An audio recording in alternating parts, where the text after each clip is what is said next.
সামনে আসতেছে শীতকাল, আর এই শীতকালে আমরা কোন জাতের মরিচ চাষ করব। এত জাতের ভিড়ে আপনারা কিন্তু কনফিউশনে পড়ে গেছেন যে আপনারা কোন জাতটি এই শীতকাল এবং শীতের পরে যে একটা গরম আসবে এবং শীত এবং এই গরমের জন্য কোন জাতটা পারফেক্ট হবে আপনারা কিন্তু সেটা সিলেক্ট করতে পারতেছেন না। তো চিন্তার কোনো কারণ নেই, আমি আনোয়ার হোসেন আছি আপনাদের সাথে। গ্রিন হাউস এগ্রো নার্সারির পক্ষ থেকে আপনাদেরকে আন্তরিক শুভেচ্ছা ও অভিনন্দন। ইতিমধ্যে আপনারা দেখতে পাচ্ছেন আমার হাতে চারটা মরিচের জাত, এই চারটা জাতই আমি আপনাদেরকে এই শীতকালের জন্য উপযুক্ত হিসেবে মনে করছি। তো আপনাদেরকে এই চারটা জাত সম্পর্কে আপনাদেরকে জানাবো, এই জাতগুলো নাম কি, এগুলোর বৈশিষ্ট্য কি, এগুলো সব কিছুই আপনাদেরকে আমি জানাবো। তার আগে আপনারা এই ভিডিওটিকে কোথায় থেকে দেখছেন এবং আমার চ্যানেলটি সাবস্ক্রাইব করেছেন কিনা সেটা অবশ্যই আপনারা কমেন্টসে জানাবেন। তো সম্মানিত দর্শক, আমি বরাবরই আপনাদেরকে যে জাতগুলো আপনাদেরকে দিয়ে থাকি, এই জাতগুলো কিন্তু ইতিমধ্যে খুবই ভালো রেজাল্ট করেছে। অনেকেই কিন্তু আমাকে ফোন দিয়েছে এবং মেসেজ করেছে এবং ছবি ভিডিও পাঠিয়েছে যে ভাই আপনি যে জাতটা দিয়েছিলেন এই জাতটা খুবই অসাধারণ রেজাল্ট। তো এত জাতের ভিড়ে আসলেই কনফিউশন, শত কোম্পানি।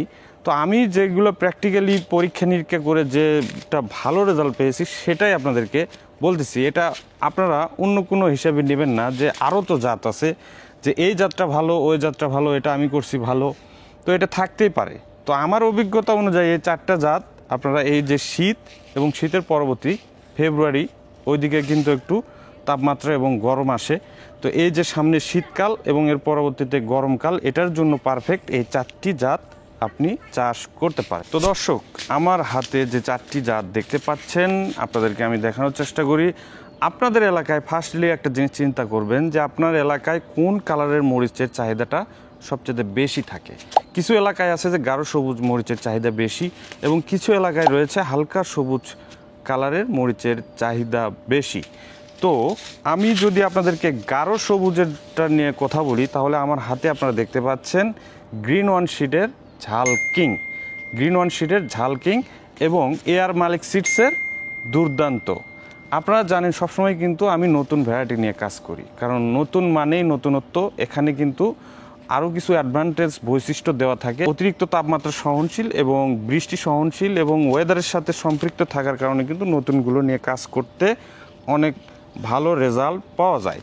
এরপরে আসি একটু হালকা সবুজ কালারের। যাদের এলাকায় হালকা সবুজ মরিচের চাহিদা বেশি থাকে তারা কিন্তু বিজলি প্লাস 2020 এবং গ্রিন ভাইপার, এটা হচ্ছে গ্রিন ওয়ান শিটের নতুন একটা উদ্ভাবন গ্রিন ভাইপার। আপনারা দেখতে পাচ্ছেন যে প্যাকেটের গায়ে যে মরিচের সাইজটা এরকমই কিন্তু বাস্তবে রেজাল্টটা হয়ে থাকে। তো এই চারটা জাত কিন্তু আপনারা এই শীত এবং গরম মৌসুমে চাষ করতে পারেন। এখন আমরা এটা আলাদাভাবে জানবো যে কোন মরিচের কোন বৈশিষ্ট্য।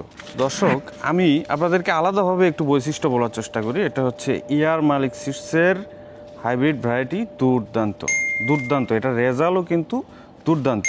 তো এই মরিচটার বৈশিষ্ট্য আসলে আমরা দেখতে পাই যে এটা কিন্তু সারা বছর এটা চাষ করা যায়। এই জাতটি কিন্তু পাতা কোঁকড়ানোর রোগ ও ভাইরাস সহনশীল এবং উচ্চ তাপমাত্রা সহনশীল। জাতটির গাছ লম্বা, খাড়া এবং অধিক শক্তিশালী হয়ে থাকে এই দুর্দান্ত জাতের গাছটি। এরপরে আমরা উচ্চ ফলনশীল এই জাতটি শুকনো মরিচ হিসেবে বিক্রির জন্য আপনারা বিশেষভাবে এটা উপযোগী।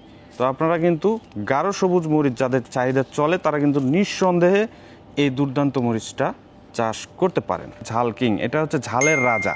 হ্যাঁ, এটা কিন্তু প্রচুর পরিমাণে ঝাল হয়ে থাকে। অল্প মরিচ দিয়েই কিন্তু আপনি এটা রান্নাবান্নার কাজ শেষ করতে পারবেন। প্রচুর পরিমাণে ঝাল হয় এবং গাঢ় সবুজ, এটা বাজারে কিন্তু প্রচুর পরিমাণের চাহিদা থাকে। তো এটা আমরা যদি একটু আলাদাভাবে এর বৈশিষ্ট্য যদি আমরা জানার চেষ্টা করি তাহলে এটাতে আমরা যেটা পাচ্ছি যে ঢলে পোড়া, গোড়া পচা ও রোগ বালাই সহনশীল একটা জাত।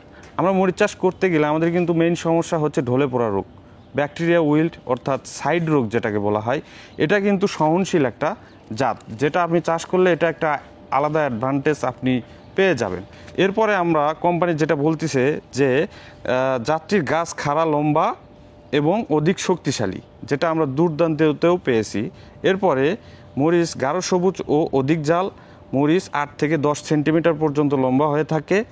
এরপরে চারা রোপণের 55 থেকে 60 দিনের মধ্যেই মরিচ সংগ্রহ শুরু করা যায়। তো গাঢ় সবুজ যারা মরিচ চাষ করবেন তারা কিন্তু এই দুইটি জাত আপনারা চাষ করতে পারেন। খুব খেয়াল করে দেখবেন, একটা হচ্ছে ঝাল কিং গ্রিন ওয়ান সিডের, আরেকটা হচ্ছে দুর্দান্ত এয়ার মালিক সিডসের। তো দুইটাই কিন্তু ভালো কোম্পানির ভালো প্রোডাক্ট। এটা গ্রিন ভাইপার, এটার জাতের বৈশিষ্ট্য যদি আমরা একটু জানার চেষ্টা করি তাহলে এটা 12 মাস চাষ করতে পারবেন, অর্থাৎ গ্রীষ্ম বর্ষা শীত 12 মাসই এটা চাষ করতে পারবেন। গ্রিন ভাইপার জাতটি উচ্চ তাপমাত্রা ও বৃষ্টি সহনশীল, তাই গ্রীষ্মকালে চাষের জন্য উৎকৃষ্ট এবং শীতকালে চাষের জন্য উৎকৃষ্ট। এই জাতটিতে ভাইরাস ও ঝিমিয়ে পড়া রোগ ব্যাকটেরিয়া উইল্ড হয় না। হ্যাঁ, গাছ ছোট থাকতেই মরিচ ধরতে শুরু করে। মরিচ সবুজ রঙের এবং 8 থেকে 10 সেন্টিমিটার পর্যন্ত লম্বা হয়। আরেকটা বিশেষ বৈশিষ্ট্য হচ্ছে 45 থেকে 50 দিনের মধ্যেই এইটা ফলন হারভেস্ট করতে পারবে। বিজলি প্লাস 2020। তো এটা আসলে বলার কিছু নাই, অনেক ভিডিও করেছি এই জাতটি নিয়ে, আবারও বলছি নতুনভাবে যারা নতুন চাষি আছে তাদের জন্য। তো এই বিজলি প্লাস 2020 এটার বপনকাল সারা বছর। বিজলি প্লাস 2020 জাতটি উচ্চ তাপমাত্রা বৃষ্টি সহনশীল, তাই গ্রীষ্মকালে চাষের জন্য উৎকৃষ্ট। ব্যাকটেরিয়া উইল্ড হয় না, গাছ ছোট থাকতেই মরিচ ধরতে শুরু করে। 45 থেকে 50 দিনের মধ্যে ফসল সংগ্রহ করা যায়। বিজলি প্লাস 2020 মরিচ সবুজ রঙের এবং 8 থেকে 10 সেন্টিমিটার পর্যন্ত লম্বা হয়ে থাকে। তো আমরা যে 4টি জাত নিয়ে আলোচনা করলাম, আমরা কিন্তু এটার মাঠের পারফরমেন্সও দেখেছি, খুবই অসাধারণ পারফরমেন্স। তো একজন নতুন কৃষক যদি আপনি হয়ে থাকেন, এই 4টি জাতের যে কোনো একটি জাত আপনি চাষ করে কিন্তু লাভবান হতে পারবেন।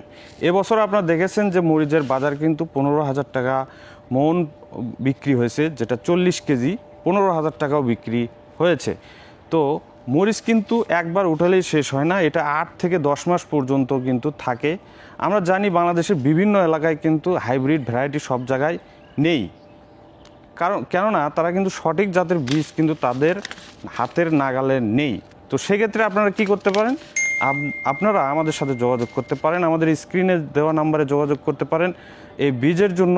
এবং আপনি যদি বীজ নিয়ে চারা উৎপাদন করতে চান সেক্ষেত্রে কিন্তু আপনারা এই বীজের সাথে সিডলিং ট্রে, রেডি কোকোপিট এবং চারা উৎপাদনের কলা কৌশল এবং চারা পরিচর্যা সব কিছুই কিন্তু আমাদের কাছ থেকে আপনারা পেয়ে যাবেন। আর যারা রেডি চারা চাচ্ছেন তারা কিন্তু আমাদের কাছে দেখতে পাচ্ছেন যে হিউজ পরিমাণ চারা কিন্তু আমাদের এখানে উৎপাদন হচ্ছে। এই চারাগুলো বাংলাদেশের যে কোনো জায়গায় বাস যোগে সারা বাংলাদেশে 12 ঘন্টার ভিতরে কিন্তু ডেলিভারি দেওয়া হয়। তো স্ক্রিনে দেওয়া নাম্বারে যোগাযোগ করবেন। আর আমাদের ঠিকানা হচ্ছে green house agro nursery, Sherpur, Bogura. এবং আপনারা এখানে এই চারা দেখে কিন্তু আপনারা দূরের যারা আসবেন তারা কিন্তু এখানে থাকার ব্যবস্থা আছে, আপনারা থেকে দেখে নিয়ে যেতে পারবেন। যদি পছন্দ হয় নিয়ে যাবেন, না হলে এসে দেখে যেতে পারেন। তো সবাই ভালো থাকবেন, সুস্থ থাকবেন। আগামীতে নতুন কোনো আপডেট নিয়ে আসবো। সে পর্যন্ত আল্লাহ হাফেজ, আসসালামু আলাইকুম।